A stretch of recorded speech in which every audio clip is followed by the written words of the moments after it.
Welcome to Expedition Networking, a special segment of the Networking RX podcast. I'm Frank Agan, founder and president of AmSpirit Business Connections, and your host for this program. For those of you who are familiar, on the Networking RX podcast, we share information and have conversations with experts, such as authors, researchers, and social scientists. And all of these programs are aimed at helping you learn how to become better at building professional relationships and understanding why they work. In this Expedition Networking segment, however, we're going to bring on successful entrepreneurs and unique professionals and explore their networking adventure and learn how they used relationships to create lasting success. Today on Expedition Networking, I have Laura DiBenedetto. She is a TEDx speaker, #1 best-selling author of the book, The 6 Habits, and she's a life mastery coach, life mastery coach, easy for me to say. Laura teaches how to create the life of our dreams without sacrificing the things we love. And she's the founder and CEO of Vision Advertising, a company she built at the age of 19. And she's helped hundreds of entrepreneurs build and grow profitable businesses and entirely on their terms. Laura, welcome to the program. Thank you. I'm really excited to spend time with you.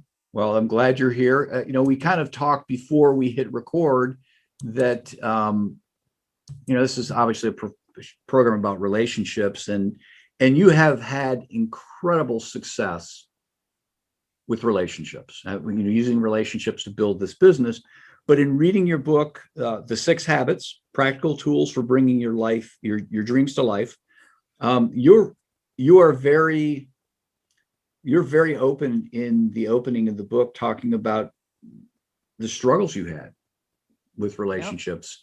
Yep. And you're right, we all had challenges. I don't know that anybody's been as open as you are that I know of, in a book that is so positive, I should say. There are a lot of books out there, they talk about their troubles and they really dwell on that, but you really kind of swing it around in a hurry. So if you want to kind of share your story of, how you got to this place in time. Sure. Well, I am the product of a lot of things that conspired to destroy me, but were not successful. I grew up kind of dirt poor, and it's really not my dad's fault because he was such a hard worker, but he got dealt a really crappy hand, and he was disabled when I was only a year old. And as a result, I didn't have the nicest things. We had to deal with a crack in our chimney that led to me kind of smelling like really bad, like smoky smell, and wasn't very popular, and I got picked on a lot. So I had a lot of childhood bullying, and unfortunately, life just taught me that was just kind of normal. Like, you being treated like crap is just what life is. I was like, oh, okay. So when at 19 years old, I found myself in an abusive relationship. I suppose nobody could have been shocked. It was actually really traumatic. It was a painful relationship in all ways. I was psychologically, physically, sexually abused. And as if life wasn't hard enough. Right. Yeah. Right. It's like, well, you know what? We're just going to give you somebody to kick the crap out of you too. So, well, at the same time, you're building this incredible business too. Well, now I am, at the time, I remember being with this person, and, I remember saying, I want to do this and I want to do that and blah, blah, blah, blah, all the stuff I wanted to do. And he would say, you can't, you're too stupid. You can't, you're not smart enough. You can't, you have ADHD. You can't. My mantra when I got really mad was basically, screw you, watch me, but it was much more vulgar than that. Right. And I kicked him to the curb. I went to loads of therapy and managed to build a business and screw up so much along the way. But I managed to come out of it, create a beautiful business that I'm so proud of, that's still going today. It's a full service marketing company. And I've got an absolutely incredible woman running the company now. I have the most incredible staff. They've all come out of this whole COVID thing stronger and tighter, and their skills are sharper. They're more dedicated, and the company's stronger than ever, which I'm super grateful for. And so when I actually decided that I wanted to get out of the company, I was kind of young. I mean, I started the company at 19 and I wanted to get out when I was like right around 30. I was starting to get tired, 11 years of like, really hard, like 60 to 70 hour weeks. That would really burn anybody out. But I kept going because I needed the right exit strategy. So I found my successor, managed to retire at 37. Except what do we all think of early retirement as, right? We all think of it as millions, didn't have that. Joy, didn't have that. Health, didn't have that. Right. And happy and ride off into the sunset on your white horse. No, didn't have a horse, didn't even have a sunset. I was like, what the heck? Right. I was so upset. My whole life was like falling apart because I basically sold my health and my well-being to make money. And I made money and to make success. And I did. And I won tons of awards and, got lots of business. And I found myself quite emotionally and spiritually bankrupt at the end of it. So I went on this quest to figure out what happiness truly was, because apparently it's not found in commerce or the nicest car. So I ended up discovering some really cool stuff. I changed my life completely as a result of what I found and pursued my dreams, became more courageous. And that is where the book comes from that you introduced me with, The 6 Habits. Yeah. Yeah. So you have these bad relationships. And obviously nobody gets successful without relationships. You got to have good relationships. At what point do you realize that you really need to kind of rely on people? Because I would imagine based on, with the first 19 years of your life, you had to be pretty jaded as far as trusting other people. Or is that putting it mildly? Yeah. Yeah. I mean, to be fair, I'm 40 now and I've always been jaded. Even now, like I'm still, and this is how open I am. I don't mind mentioning that, I'm still a work in progress. We all are. Yeah. And I still have to deal with a lot of my trust issues all the time. It pops up in my marriage where it's like, I'm not really like being vulnerable with my husband, or I'm not really fully like surrendering something to one of my team members who really does have my back. And, it's just important to surrender and let people reveal themselves. And it's very hard. It has always been hard. It will probably always be hard. It's kind of baked in, but I've managed to find happiness and joy anyway, which is nice. Well, I think we all have hangups. I mean, people know they're freaked out about spiders and you just deal with it. Right. And it's, you just avoid spiders. Right. Yeah. Yeah.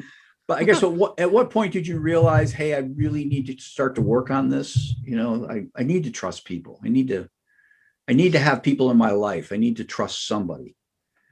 Well, I think a lot of it actually began with learning to trust myself. Mm-hmm. You really, I don't know. I feel like you have a hard time really surrendering an outcome to someone else unless you can truly trust yourself to make a good judgment about how that situation's going to go. The more I learned to trust myself, my own judgment, and my ability to accurately assess a situation, the more I began to truly trust others, really lean in and use relationships to make my life brighter, more successful, more wealthy. Because at the end of the day, you can't raise a child alone. You can't raise a business alone. It takes a village to do all of it. And relationships are everything. But the primary relationship that we have is with ourselves. And that is the one that requires tending to first and foremost. And when you work on that, literally everything gets easier. Yeah, you're right. All right, let's talk the 6 habits here. Mm-hmm. Kindness, acceptance, gratitude, presence, goodness, intention. Mm-hmm. What's your favorite one? Is that like asking what your favorite child is, kind of thing? Actually, well, yeah, maybe, because my answer will vary every week depending on what I really need that week. I think right now it's really goodness is my favorite this week because the weather's really nice here in Florida, and I have recently discovered that I am falling head over heels in love with home improvement and building stuff, and I'm actually quite handy. With power tools and stuff like that. And it's like, ooh, look at all this wonderful stuff that I'm adding to myself. And I have totally closed Instagram and other toxic things out of my life. So I'm closing all the toxic doors and I'm inviting loads of good ones in. And it's really just like, Oh God, it's really nice. So that's my answer this week. Check with me next week. Okay. All right. Well, we can certainly do that. We can certainly do that. Um, I guess gratitude. What are ways you express gratitude? Honestly, I express gratitude verbally all the time, and I do it through deeds as well. I'm grateful, really, really super grateful for the people in my life, and you're one of them. I'm really Thank you. grateful for you. I'm grateful that I met you. I'm grateful that you're such a warm and welcoming person, and that you've created something neat where I could meet other people. And I think that when we practice gratitude, one of the best ways to do it is not be shy and just let someone know that we care and that we appreciate them. And, you know, I speak English. My cat doesn't, but I tell her all the time how much I appreciate her. And I tell my husband, he's probably sick of it at this point. Not really, but Yeah. I mean, gratitude is a lifestyle. And that's the thing. Yeah. So the 6 habits, they are all mental habits. And it's not a thing you have to force yourself to do, because then that's not a habit. A habit is something you do automatically. And, you know, the habit of gratitude is one where we think we're good at it, but we're not.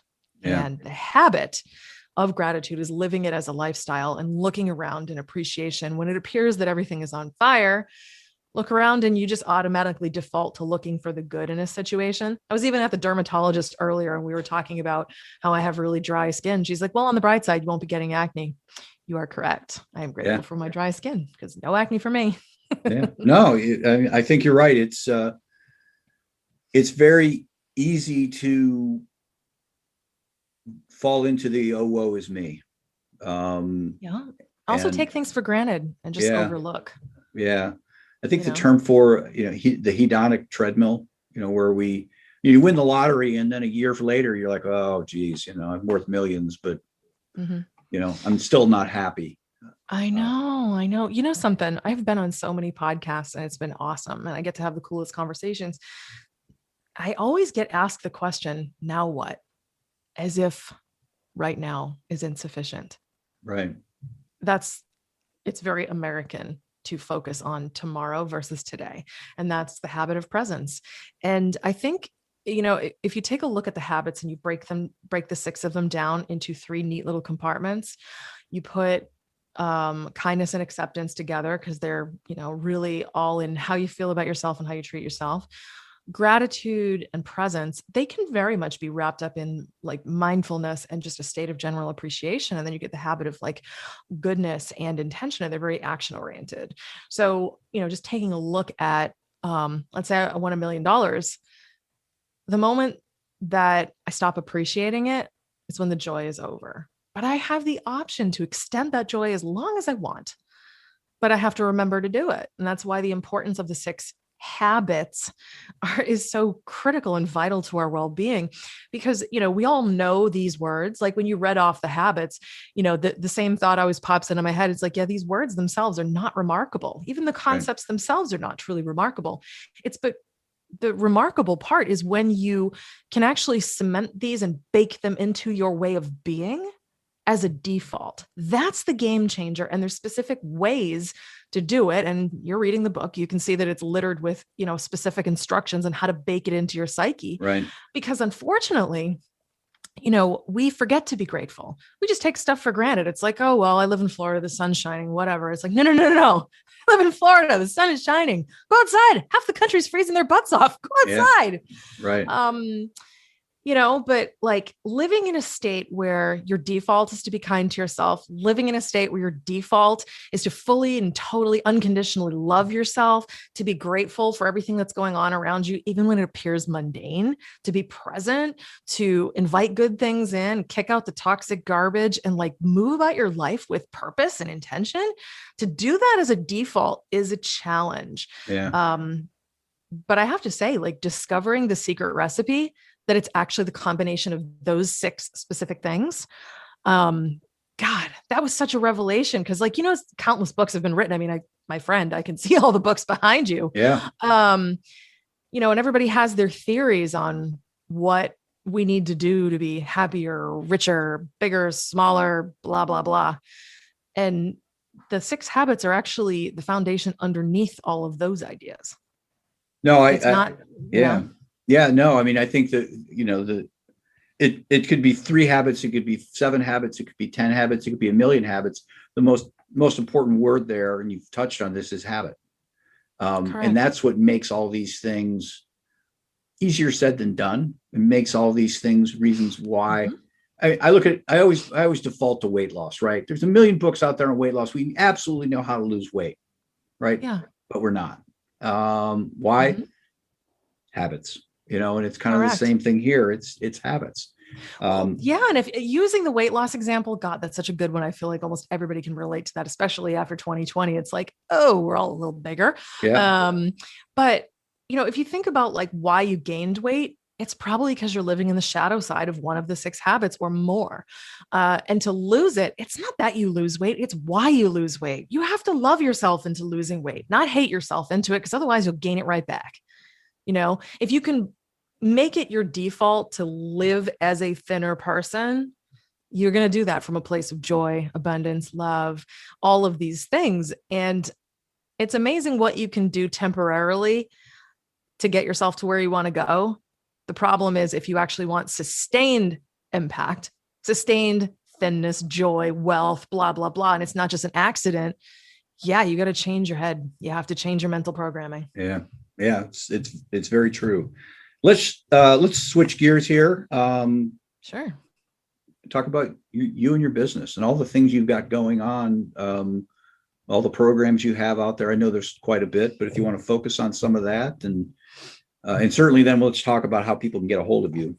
So. Yeah. So I still own the marketing company, and that, my God, it's my 21-year-old baby. Company's kicking butt and taking names, and I'm really excited and proud. But with the 6 habits, I'm so proud of it because it's an education company, and I'm really working to help people to take control of the destiny they want instead of wishing for it. You can have it. And here's how, through specific instructions. So I'm a grizzled New Englander, where I'm like, no, I want practical steps. Screw your, foo-foo thinking. I'm not going to sit on my meditation pillow and like try to will it into existence. Give me actionable steps, please. Right. So I've got the book. I have a 90-day habit mastery program, because if you don't take action on the things that I teach you, you will be the same. And so Right. will your life. I also do one-on-one work with people if they'd like a really powerful shot in the arm of success. And lately, I just actually introduced this really awesome program for coaches and consultants, entrepreneurs, to actually take the very best of everything that I've accumulated for my wisdom over 21 years. And I'm teaching people how to attract their ideal client, how to sell with grace and high integrity, and how to facilitate transformation using the 6 habits tools. So let's say you're a weight loss coach or something. It's not calorie counting that keeps them, gaining weight and Right. bouncing back up and down. It's one of the 6 habits. They probably don't love themselves. If you can solve that, guess what? The weight will stay off. So that's a really cool program we're launching really soon. I'm looking for 30 entrepreneurs to join us for a 6-month program. It's a boot camp, lots and lots of one-on-one attention. And it's basically getting like a PhD and everything you need to know to be successful. And instead of 8 years, you get it in 6 months. Oh, that's awesome. What would be the best way for somebody to get a hold of you? You can go to the6habits.com. It's SIX, the SIXhabits.com. If you're brave and you think you can spell my last name, you can always try to go to DiBenedetto.com. You can see my TED talk from there and stuff like that. But unless you're Italian, you probably can't spell it. Right. Yeah. No, I will put the 6habits.com in the show notes. Just make it easy. We'll make it easy for people. Right. Yeah. If you want to find out about the boot camp, that's the6habits.com/act. Okay. Well, I really appreciate your time on the program today. Truly a pleasure. Thank you. I appreciate your time as well. To wrap things up, remember, we're looking for some enterprising business types to join our team as franchisees of AmSpirit Business Connections. Our franchisees work with entrepreneurs, sales representatives, and professionals in their area to help them become more successful through networking and the exchange of quality business referrals in a structured weekly morning meeting. This is a unique franchise opportunity, you see, because these meetings are in the morning. A successful business type or professional can add this franchise opportunity onto what they're already doing. Again, all of our franchisees do something else. For a couple hours in the morning, a few mornings a week, these franchisees work the AmSpirit Business Connections model. The rest of the time, they're attorneys, accountants, realtors, coaches, and consultants of various kinds. The wonderful thing is that not only do our franchisees realize a financial gain from operating the AmSpirit Business Connections model, but the business networks that they build and develop become a great source of referrals for their primary business as well. Perhaps you know someone, perhaps you are that someone. Whatever the case, to learn more about the AmSpirit Business Connections franchise opportunity, please contact me using the email in the show notes or the one we provide at the end of this program. Thanks for joining us on the Networking RX podcast. Please put what you've learned into action today and let us know if you have questions, comments, or ideas for future topics. You can email them to us at podcast@amspirit.com. That's AmSpirit.com. Finally, so you never miss an episode, be sure to subscribe to the Networking RX podcast through iTunes, Overcast, or however you receive your podcasts. Now get out and network with someone. The Networking RX podcast is the copyright production of AmSpirit Business Connection. All rights reserved.